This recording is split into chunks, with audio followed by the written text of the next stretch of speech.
Hello and welcome to the very first episode of New Cool Film Reviews. My name is Adam and I'm joined by the one and only Josh, aka J. Luke. This is a podcast where we talk about the latest releases of films that come out, and today's very first episode, episode 1, Bill and Ted Face the Music. Bill and Ted Face the Music. You can follow us on Letterboxd. You can follow myself at King Frogby, or you can follow Josh at J. Luke. So as I said, this week we saw Bill and Ted Face the Music, a film directed by none other than Dean Parisot, and has lots of really cool producers. I don't know if you know that Steven Soderbergh was one of the producers. Yep. Ed Solomon, Keanu Reeves, obviously Alex Winter. So everyone had quite a big part in this. Do you know what I think that comes from too? That just there would be so many Bill and Ted fans in Hollywood that were just like, if they're making a new one, I want my name on it. Yeah, I'll add a little bit of funding here or something like that. If I was rich, I would have put in so much money to get this film made. Ridiculous. Yeah, so I guess let's just start off initial thoughts. How did we find this movie? Because I had a fantastic time. This movie is as good as it possibly can be, and it is. Just thinking about it's making me smile again, and that is the key to a good Bill and Ted film. If you think about Bill and Ted and smile, then you've got a good Bill and Ted film. And guess what? There's no bad Bill and Ted films. And it's absolutely a movie that didn't need to be made, and I think that that's why it works so well. Like, this absolutely doesn't need to exist, and the fact that it does exist means that everyone on board was so on board with the script and the concept and just wanted to go and have a great time, and they did it. And did they deliver on the goods. This one is one that...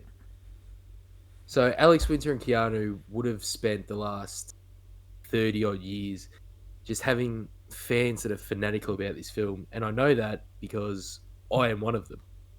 So maybe jump in and tell us a bit more about your history with the Bill and Ted franchise. So I think I saw Bill and Ted's Excellent Adventure for the first time when I was about 3 or 4 years old. It was one of my sister's favourite movies when I was growing up, and it definitely turned into one of my favourite movies. I would have seen the first one. I can't even count how many times I would have seen the Bill and Ted's films, because as a kid, when I used to have a VHS tape, there were some movies that you'd watch, you'd rewind, and you'd press play again. And the Bill and Ted films were one of them. Because you watch the first one and it's just the greatest time. There is no more excellent adventure than the first Bill and Ted movie. Yeah, so... But you get to like 12 or 13 and you watch Bogus Journey, and because it's a little bit more edgy, it's a little bit more racy, you feel like, yeah, you're watching something you shouldn't, but it's all the gags work. And then you get to this one, and guess who they're made it for? The people who grew up with this film. We're all older. It understands that we're all older and the people who see this film, and they nailed it. So my history is a little bit different with this franchise. I have only just recently, in the last month, seen Bill and Ted's Excellent Adventure, followed by Bogus Journey quite literally last week, and now we're going straight into Face the Music. I was pitched on the... So just to give you a round out of what the first and the second movie are, because I hope that you've seen those if you're going into the third film.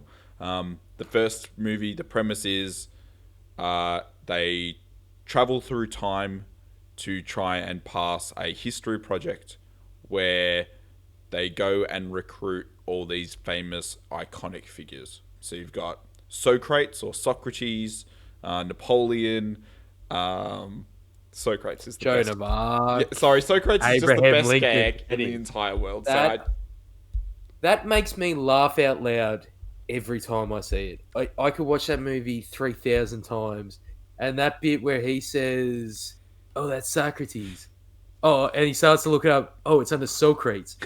every single time. It makes me laugh. It's fantastic. So that's the premise of the entire first movie. If you haven't seen it, that premise alone should sell you on the movie because it's phenomenal. Yep. And you got to understand that these two people are maybe the biggest bro dude dumbasses you've ever met, but they're endearing. They are. That's because that's what I was thinking when I was watching the new one. I was set forward. You watch them all, and you're like, I understand these guys are idiots, but how on earth could you hate them? There is no way you could dislike these people. Yep. They're just the nicest idiots you've ever seen. And then the second film is not your traditional sequel where you would think that it just includes more time travel. No, they throw away time travel entirely. In this one, I guess there's like a very slim part where there's evil robots that come back from the future to kill them. And in the process of killing them, they do die. And then they have to barter with death to come back to life and have to do a collection of challenges. Spoiler alert, they play Twister. And it's phenomenal. So and fun. Such a huge separation from what you would imagine as deviation from the sequel. And then we go into this film. Because going into this, I was like, what could this film possibly be? Like, I knew that they would have families and everything, and I knew that they obviously referenced the fact that they're older, but I was like, how do you continue this franchise? And I think the fact that I didn't have any idea what they were going to do made it so much better. And it was definitely like the third movie in the series because it does use a lot of it takes from the first movie and it takes from the second movie, but it takes like the best parts of those movies and mashes them together.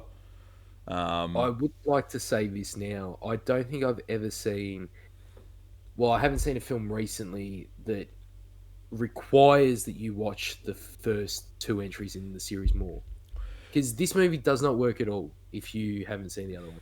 Yeah. It is solely the end of a series. Oh, I say end. Continuation. You never know these days. But yeah, the continuation of a series. And it's made for the fans. Yeah, absolutely. And I just think that you become an instant fan if you've watched the first two. And like go into them as I think that the big thing is you go into all of these movies knowing what they are. I think that if you went into this movie thinking that it's a serious flick, you're not going to have a good time. Like you are going in to have a ridiculous adventure.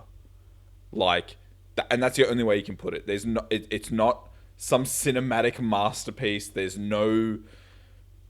But it sort of is in a way. Yeah. The fact that this exists is ridiculous. That's something we should put out there right now. But I would just like to take this moment to address anyone who's hating on this film, who's seen it. The only way you can hate on this film as a fan is if you have walked in the cinema wanting to hate this film. Like, the only way is, oh, it's not going to be my Bill and Ted. This isn't going to be my Bill and Ted. And then you watch it and you're like, you're trying to figure out why you hate it before you've even watched it. That is the only way I can see you disliking this film.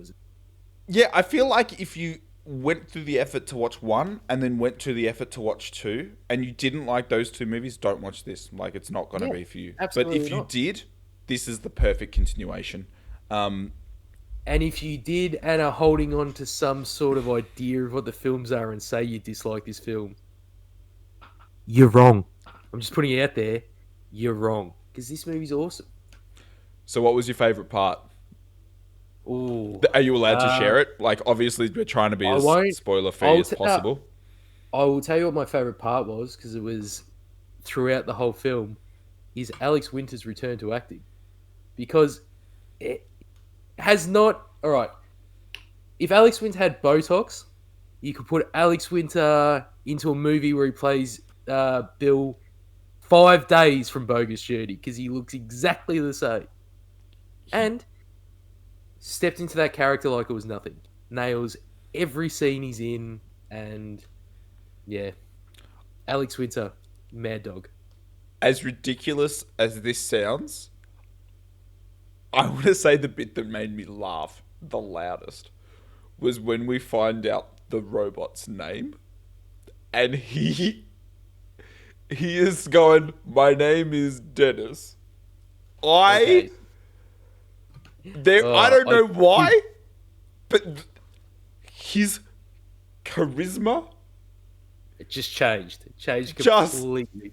I've never giggled so much.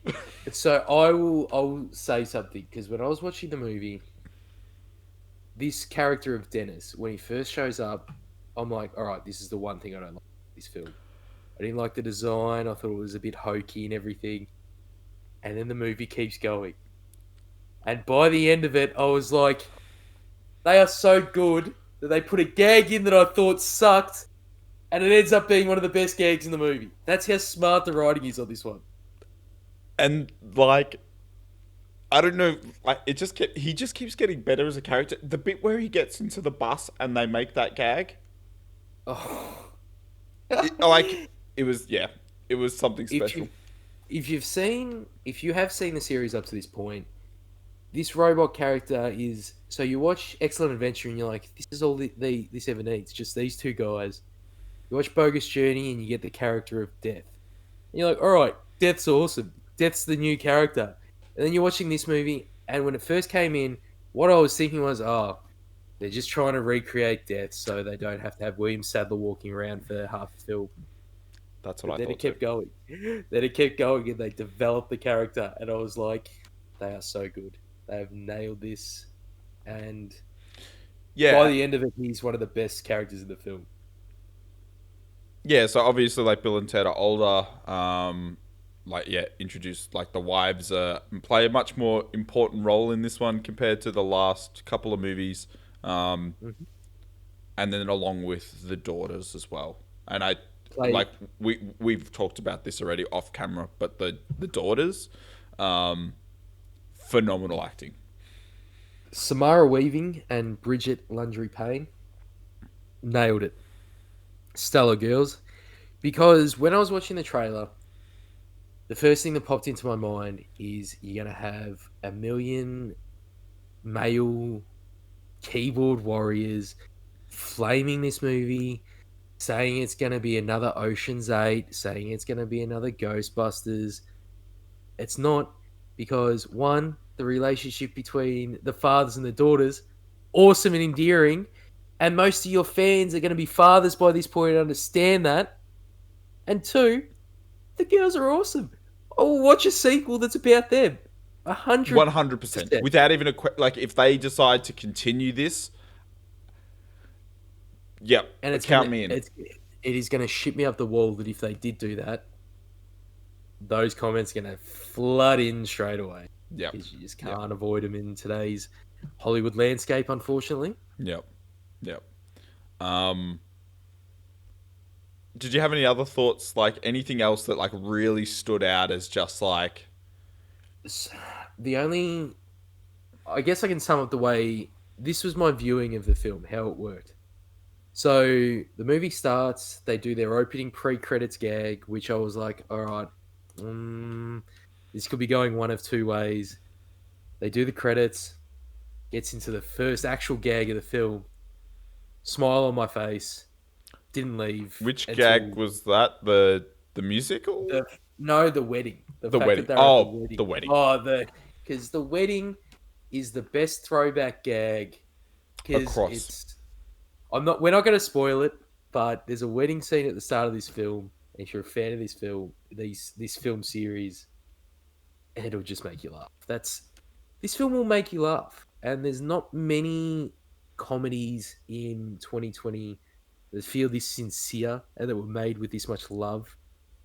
And I don't know if you're a fan of Kevin Smith, because I've certainly fallen off my love over the last sort of decade. Yep, that's the same with me. When you watch the Jay and Silent Bob reboot, it is so terrible. And yeah, he's doing all these gags that all these self-referential gags, and he's having fun with his friends, but it just comes off as a bad movie. I was watching this and I was like, this is genuinely top flight comedy cinema in 2020 Yep. because we don't see it often. There's very little good comedy these days. Yeah, that I tend to agree. Like not 'Cause and this sort of comedy. Like that's what I was just about to say. Comedy tinged with drama has never been. Sorry, drama tinged with comedy has never been better. yeah. We are in the generation for dark comedies, bleak comedies, and genre bending comedies. Like Parasite is a great example, last year's Best Picture winner. But if you want a flat out comedy that has no other intention than just you having a good time and making you laugh, this is definitely the movie. Like your Dude Where's My Car, like your Harold and Kumar. Like they don't make these sorts of films that Yeah, often. and they never make them this good. That's the That yeah. they That, never put this much effort into it. I guess is another thing yep. because this is a passion project and a love project for everyone involved. Because we there is a generation that has been raised on these films, and I'm part of it. And I'm sure a lot of people listening to this would be part of it. And you got to think that like Keanu Reeves, right? Like one of the biggest names in Hollywood, came back to do this film. He didn't have to do this. No, not at I all. bet they wouldn't have even had to have paid him to do this. If they were like, you and Alex can go and film Bill and Ted 3, they would have been like, get me in there. There, let's do it. And yeah. I'm just trying to think. I'm just like running through the movie in my head. If there was anything else that like is not a spoiler, but was just like excellent. Um, the soundtrack was really good. I will say this because it happens very early in the movie. Kid Cudi's in this movie, and he's really, really good in this movie. Ooh, okay. So that was probably the one thing I didn't love was the Kid Cudi part, personally. Did you not like his character, or did you not like? I didn't like his character. I didn't like that he was like the brains. Are you a Kid Cudi fan in your music? I thought you were about to Listen, say my movies because I like what he was in Need for Speed and he was in Project X. Oh, well, maybe he's just his soundtrack was in Project X. yeah. But So yeah, not no. a Kid Cudi is known for being very like obtuse and abstract, and that's a whole thing. So I Okay. kind of liked his character. Okay. And the first, I must admit, I laughed out loud with his first interaction with the daughters. I agree. But it may have been more a reaction to what he said rather than what he actually said. But that, we'll just leave it there. Yeah. Like, we're allowed to talk about like the premise of the movie because Yeah, obviously like they absolutely. create like the premise of the film obviously is it's called Face the Music, and in the first film we're told that they create a song that saves the world and unites the people. Hmm. And this film is centered entirely around that. And yes. And if you know our good friends Bill and Ted very well, you'd You can know that they need some encouragement sometimes. Yeah. How are they gonna make a song that changes and unites the world? So like putting two and two together, where they end up and who they end up talking to, just Mhm. great. Just great. Fantastic. Like those scenes and the different um iterations of those scenes, Hmm. awesome. Very awesome. I'm just putting it out there, people listening. You're not going to get many critiques of this film because Yeah, we're too much. it's just a fun time. Like there's nothing. If you, the only way you find critiques of this movie that don't jump out immediately is if you because just have a fun time. I Exactly. think I will read you a snippet from my when I rewatched Bill and Ted's Excellent Adventure the last time I did, just because it sums up one of my thoughts on this film as well. I wrote that if you don't like this movie, what's your problem with fun? This is the most fun that you can ever have in a movie, ever. And I honestly believe that this is the most fun you can have in a movie released in 2020. It's been a year and this Hmm. movie definitely add some light. That This year we needed Bill and Ted, and we got Bill and Ted. Like, what a crazy thing! Yeah, the world's been shut down, but we got Bill and Ted 3. Because I feel like this is one of those movies that you see on IMDb just sitting there for about 30 years in pre-production, and it just never gets made. So as of No, yesterday, it's sitting at 72 on a Rotten Tomatoes. Letterboxd has it as on an average, 3.5, I three and a think. half stars out of Yeah, five. Um, we obviously rated it a little bit higher than that because we thought it was I'm so gonna fun. give. It's a Um, 4.5 movie, and I will hang my hat on that, and I will defend that to the end of the world. so I think that's probably a good place to stop. We Absolutely. obviously both highly recommend you check out Bill and Ted Face the Music. What's Uh, wrong with you if you don't? Do you not like fun? do you not I'm like fun? calling anyone listening to this at all who is hating on Bill and Ted. I'm calling you out personally. What is your problem with fun? So I'm thanks. waiting for your response. So thanks so much for listening to this first episode of New Cool Film Reviews. We will be coming to you with all the newest films that come out that we consider blockbusters and we want to talk about. Again, you can follow us on Letterboxd. Josh is at JLuke. I am at King Frogby. And the descriptions are in the details below. Thanks so much for watching and party on, my dudes. Be excellent to each other.